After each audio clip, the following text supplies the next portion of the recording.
in front of me I've got Dark Project 1. In this video I'll show you how to update firmware of your keyboard.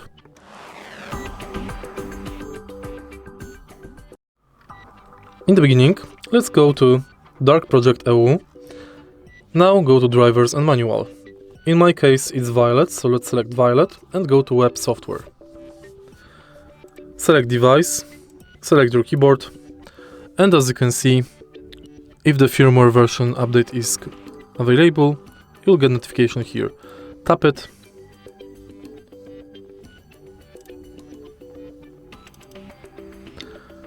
You'll get file to download.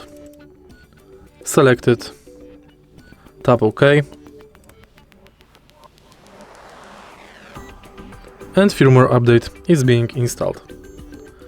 Tap OK.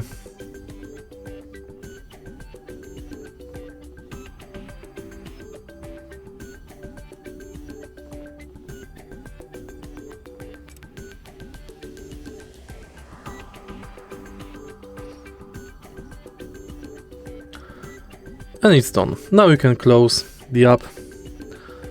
If you find this video helpful, please leave like, comment and subscribe.